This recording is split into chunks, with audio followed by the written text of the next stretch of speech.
Kita berjalan. Assalamualaikum warahmatullahi wabarakatuh. Di dalam surah Al-Kahfi ada 3 perkataan yang kita temui. Pertama sekali ashab Al-Kahfi. Allah Ta'ala guna ashab kepada pemuda Al-Kahfi. Kemudian kita ada perkataan fityah. Allah sebut 2 kali ya. Innahum fityatun amanu bi rabbihim.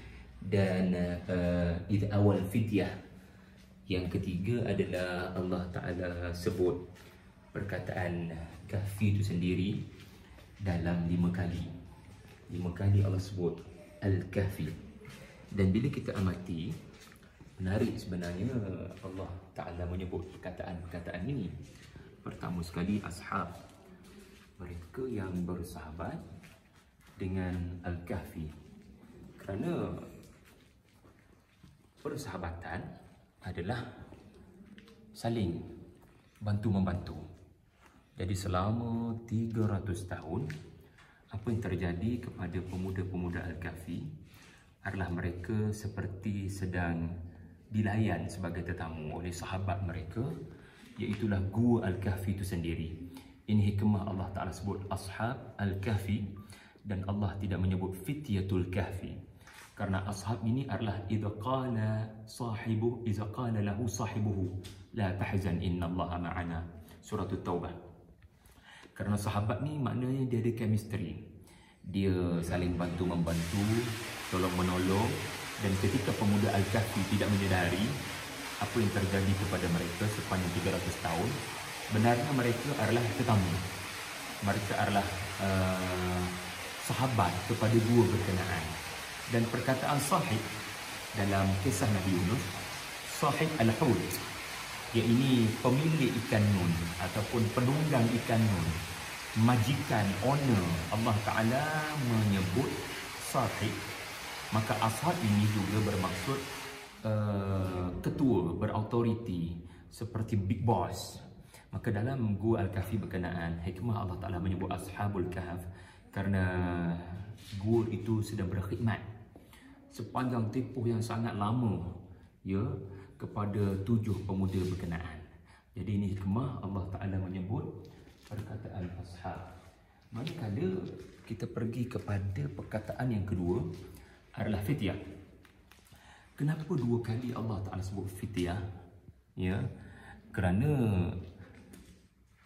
penegasan betapa mencabarnya hidup sebagai pemuda pada masa yang sama memilih untuk beriman kepada Allah di waktu anak-anak muda yang lain boleh memilih untuk berfoya-foya kerana waktu muda adalah waktu yang kita boleh katakan we can do anything kerana tenaga masih sihat, penyakitnya belum ada komitmen kepada anak-anak, belum ada komitmen sebagai seorang suami, isteri.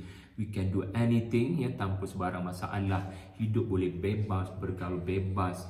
Tiba-tiba ada kumpulan anak-anak muda yang memilih untuk beriman kepada Allah Subhanahu Wa Taala, dan bukan sekadar beriman kepada Allah, tetapi memilih untuk mengumumkan keimanan mereka kepada penduduk ya pada waktu itu yang tidak menyembah Allah yang esa. Yang ni adalah risiko ya, tetapi pemuda-pemuda ini memilih untuk percaya kepada kekuasaan Allah mengatasi segala-galanya. So perkataan fityah ini mahal duduknya. Allah sebut 2 kali seolah-olah pemuda okey, supaya semua pemuda-pemuda memberi perhatian. Adakah cara hidup mereka ambil teladan ataupun tidak daripada pemuda Al-Kahfi. Dan akhir sekali adalah Allah Ta'ala menyebut Al-Kahfi berkali-kali kerana hikmahnya. Walaupun Allah Ta'ala boleh menyebutnya dengan nya. Saya, Syahari Abdul Rahman contohnya, mengajar Al-Quran ya, Ustaz Syahari mengajar Al-Quran. Dia berasal daripada Bali. Dia berumur 37 tahun. Jadi orang guna dia dalam bahasa Melayu kan. Orang tak ulang sampai 2-3 kali Ustaz Syahari mengajar Quran. Ustaz Syahari daripada Bali. Ustaz Syahari umur 37 katakan kan. Jadi tidak begitu kalau ikut struktur bahasa Melayu normal ni. Tetapi dalam surah Al-Kahfi Allah Ta'ala menyebut Al-Kahfi dan akhir sekali Kahfi menakjubkan, rahmat yang berlaku sangat menakjubkan. Dalam gua Al-Kahfi orang boleh tidur lena, tuan-tuan. Kalau anda tidur di tempat macam ni, mana ada orang datang gua untuk tidur, orang datang gua untuk melindungi diri daripada bahaya. Kalau tidur tu tertidur je pun, barangkali 2-3 jam paling lama. Sebab apa? Duduk dalam gua ni terdedah pada macam-macam bahaya. Lipan bara, ular sawa, kelawar punya gigitan, dan itu tidak termasuk lagi makhluk-makhluk yang kita tak nampak. Jadi keras di sana sini, orang tak tidur di sini. Tapi tiba-tiba ada satu cerita tentang tidur lena. Lenanya bukan 1 hari 2 hari saja, tetapi sampai 309 tahun tak bangun-bangun, tidur lena kerong-kerong. Allah Ta'ala berikan kepada mereka kedamaian jiwa kerana mereka beriman. Berapa ramai orang kaya raya, cantik, bijak pandai, tapi tidak damai jiwanya, tidur pun tak lena. Allah sebut Al-Kahfi, Al-Kahfi, Al-Kahfi sebab bayangkan mereka boleh tidur nyenyak lena walaupun tak ada bantal, tak ada tilam RM7,000 Malaysia, ya, tak ada selimut, tak ada aircon, tak ada kipas angin, tak ada penghawa dingin, tak ada itu, tak ada ini. Dan pemuda Al-Kahfi itu sendiri bukanlah diberitahu yang gua berkenaan mereka akan pergi ke masa depan ataupun mereka akan berada di sana untuk tempoh yang lama. Kalaulah diberitahu, pasti packing bagasinya sudah dipersiapkan, tapi mereka pergi selai sepinggang barangkali kerana tidak tahu apa yang menanti di sana. Cuma ilham yang Allah Ta'ala beri untuk ke sana. Jadi bila saya berada di Al-Kahfi, Batu Cave ini, sekurang-kurangnya lah rasa sedikitlah perjuangan Al-Kahfi itu. Sebab bagi saya belajar yang berkesan ni bukan setakat dengar ataupun tengok, tetapi dengan cara kita rasai sendiri. Sebab memang ini semula jadi yang diambil kesempatan dengan corak-corak tertentu.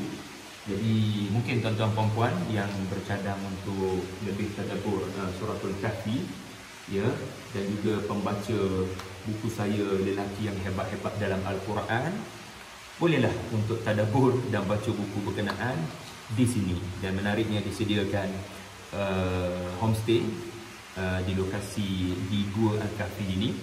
Saya tak ada niat pun nak promote, tapi menghargai dia adalah satu tempat yang orang Islam, ownernya orang Melayu kita. Jadi kita kena bangunkan walaupun sebelah Batu Cave, ya. Kita kena bantu untuk ajakkan kawan untuk sama-sama tadabbur Al-Kahfi di sini, insya-Allah, mudah-mudahan. Assalamualaikum warahmatullahi wabarakatuh.